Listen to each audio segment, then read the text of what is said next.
राम राम भाइयों, जैसे कि आपको पता है कि लोकसभा का विंटर सेशन जारी है।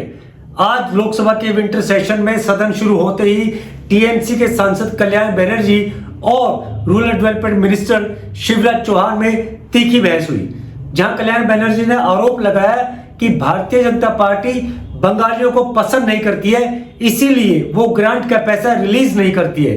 जिसके जवाब में मंत्री ने कहा कि मोदी जी की एक बात तय है कि ना खाऊंगा ना खाने दूंगा, क्योंकि आपकी सरकार वहां पर जो फंड्स का है वो गलत उपयोग करती है। आइए देखते हैं दोनों ने सदन में क्या कहा। कल्याण बनर्जी थोड़ी कानों को ठीक रखो। Kalyan babu, thank you sir. Sir, although in the answer at the last paragraph it has been said there is no pending liability for the wages component under Mahatma Gandhi NREGS for the financial year 2023-2024. Sir, for 2022-23 and 2022-23-24, not a single amount has come from the central government so far West Bengal is concerned. I know, please, have your patience. I know, last 1 year we are hearing this, some illegalities, some irregularities are there, and we are saying, if there is illegalities and irregularities, you detect, you arrest, you don't do it. How can you discriminate state of West Bengal peoples? Does it not violate Article 14 of the Constitution? Next, sir, in this it has been said that an empowered committee under the chairpersonship of the secretary decides the projected labor budget in consultation with the state government. Why the West Bengal government has been left out? Why there is no consultation?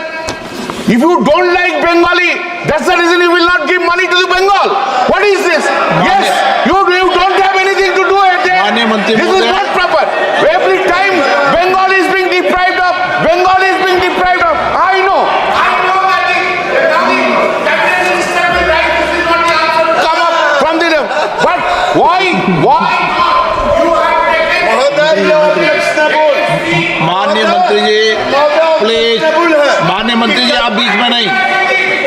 No, माननीय मंत्री जी,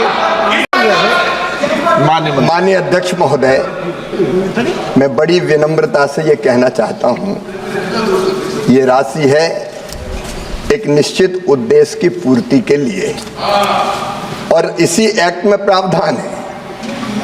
अगर ये राशि निश्चित उद्देश्यों की पूर्ति में खर्च नहीं की जाती तो इसको रोका जा सकता है। पश्चिम बंगाल ने, माननीय अध्यक्ष महोदय, बड़े बड़े कामों को छोटा करके कुछ निश्चित लोगों को लाभ पहुंचाने का अपराध पश्चिम बंगाल की सरकार ने। माननीय अध्यक्ष महोदय, इस योजना के अपात्रों को पात्र कर दिया गया और पात्रों को अपात्र कर दिया गया। ये प्रमाणित हुआ है, ये सिद्ध हुआ है। माननीय अध्यक्ष महोदय, ग्रामीण विकास की योजनाओं के नाम बदल दिए। नाम बदला नहीं जा सकता। प्रधानमंत्री आवास योजना का नाम बदल के अपना नाम इन्होंने रखने का अपराध किया है। माननीय अध्यक्ष महोदय, उस योजना के अंतर्गत भी अपात्रों को लाभ दे दिया और पात्रों को बाहर कर दिया गया। माननीय अध्यक्ष महोदय, ये राशि दुरुपयोग के लिए नहीं है, अपात्रों को लाभ पहुंचाने के लिए नहीं है। जो गड़बड़ की गई वो सिद्ध पाई गई, उस पर भी पश्चिम बंगाल सरकार ने कोई प्रभावी कार्रवाई नहीं की। मोदी जी का कहना है, हमारे प्रधानमंत्री जी का, सबका साथ, सबका विकास, सबका विश्वास, लेकिन राशि का दुरुपयोग नहीं होने देंगे। जब से एनडीए की सरकार आई है, उधर की सरकार जब थी तब इस राशि का दुरुपयोग होता था, बंदर बांट होती थी, लेकिन मोदी जी का कहना है ना खाऊंगा ना खाने दूंगा। तो ये खाने देने के लिए राशि नहीं है माननीय अध्यक्ष।